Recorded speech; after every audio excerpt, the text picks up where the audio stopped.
Welcome. Today we'll be learning kinetic theory of matter.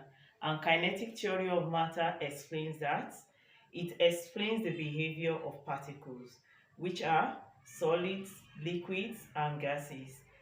The explanation of the kinetic theory of matter is based on the idea that matters are made up of tiny particles which are either atoms or molecules, and these particles are usually in constant motion because of the kinetic energy they possess when the temperature of the matter is increased. So when the temperature of the matter is increased, the particle of this matter possess kinetic energy which makes them to be in motion. So we can say the temperature gives the particles the kinetic energy which now sets them in motion, and they continue to be in that motion.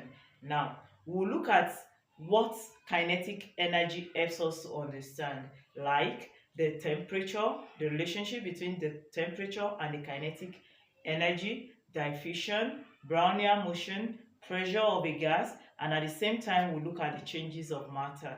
But before we start, let's look at the basic assumptions of the kinetic theory of matter. What are the basic assumptions? The first one is that matter are made up of tiny particles. Matter are made up of tiny particles. Now, these tiny particles can either be atoms or molecules, and these tiny particles are always in constant motion. They are in constant they are in constant motion. That means the particles are always moving. The particles of matter are in constant motion. Now, what makes them to be in constant motion is that when these particles are heated up, they possess kinetic energy. So we can say particles possess kinetic energy, and the kinetic energy increases when there is an increase in the temperature.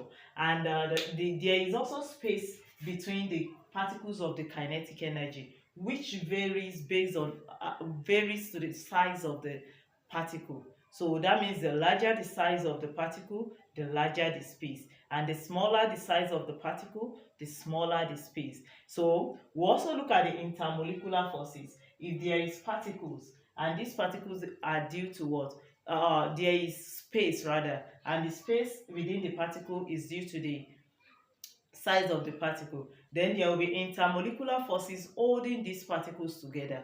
The intermolecular forces between the particle is there to hold the particles together, and this is what held particles of solid together. So the particles of solid are always fixed, they are closely packed because the intermolecular forces between them is strong, while that of liquid is weak and that of gas is negligible. Then we'll also look at collision. In gas particles, if we have a container that contains gas particle, the gas particle can move freely about. Gas particles can move freely about. So this particle tends to collide with the walls of the container.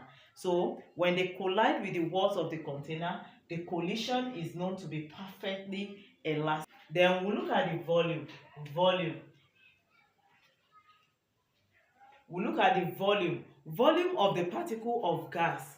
Volume of the particle of gas can be compared to the what? To the volume of the container. And when it is compared with the volume of the container, it is known to be what? Negligible. The volume of gas, when compared to the volume of the container, is known to be what? Negligible.